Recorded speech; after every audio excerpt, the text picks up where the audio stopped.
Hi, my name is Alicia Woods. I'm an educational audiologist in the North Texas area, and today I'm going to review use of the Roger Inspiro transmitter and microphone as shown here.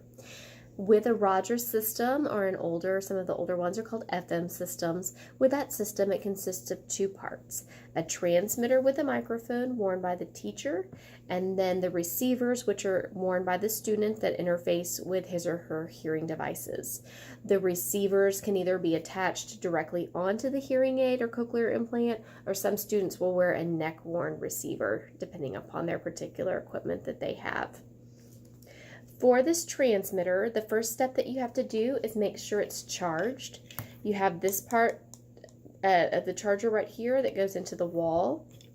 The bottom part plugs into the bottom of the transmitter. With it plugged in, you will see a display here showing you about how much longer you have left of the charge to reach full capacity. And that does need to be done every night. You cannot overcharge it, so if you are leaving for the weekend or a school break, you're welcome to leave it on the charger and it will not affect the device. Pull that off. To turn the device on, the off-on slider is right up here at the top. Right, currently it's off. When you slide it and see the green, it is turned on. And you'll see that it is loading right there. You'll get the screen on the front. Okay. With it turned on, then we're ready to go. You'll see it says Roger on the front. It shows the date and time. On the other, and then toward the bottom of it, it'll say connect. Now, the teacher of the deaf and hard of hearing or myself will perform the initial connection to the student's hearing aids, but if they indicate anything is wrong or they're not hearing you, a good idea is to always just reconnect. And what you're going to do to reconnect is push the little button under where it says connect. You're going to do that right up against the student's hearing aids. Okay, so you do one side, connect, and it'll show you the connection or lack of connection, and then you move around to the other side. You do have to do both sides differently, and you do have to get right up onto the student's equipment. So that's the connect function.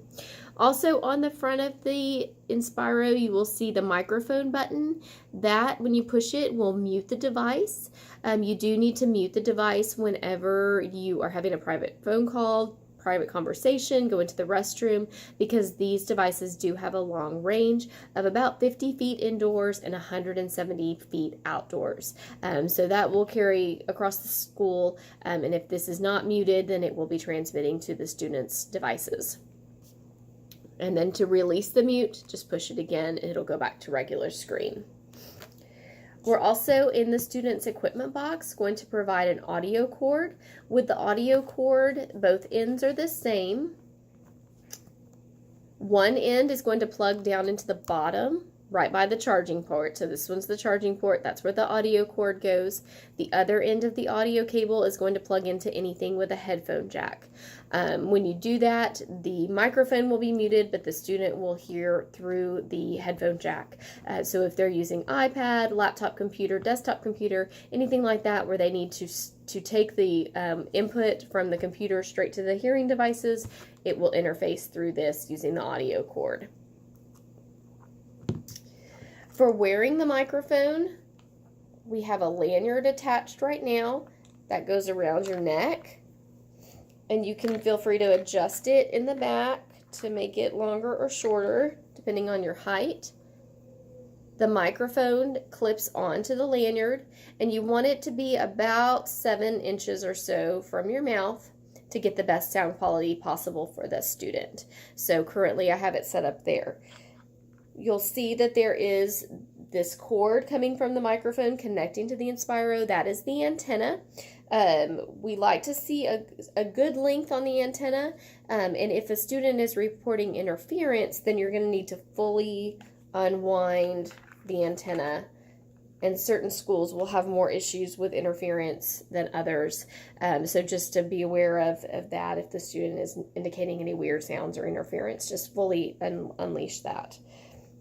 So you are all set up right now for that. If you do not like wearing the lanyard, we will also provide a belt clip in the box. And that you pop off the lanyard on the back. And then you're going to push the belt clip on like that. And then you're welcome to attach that. And then make sure that your microphone is attached up there as well. So this device is pretty self-explanatory, pretty easy to use. If there is an issue with it, make sure it's charged first and foremost, and remember to charge it every day. Also make sure that the students' hearing devices are connected. So if they have, if the hearing devices have to go in for repair or something like that, or the transmitter has to go in for repair, just reconnect with both sides is the best way to double check that connection. If we're still having some issues, have the student change the batteries in his or her personal hearing devices, because there has to be ample battery power from those devices to run the receivers. And then, of course, always email myself or the teacher of the deaf and hard of hearing with any questions or concerns that you have. We appreciate your dedication to our students and look forward to a great year of helping them hear better. Thank you so much.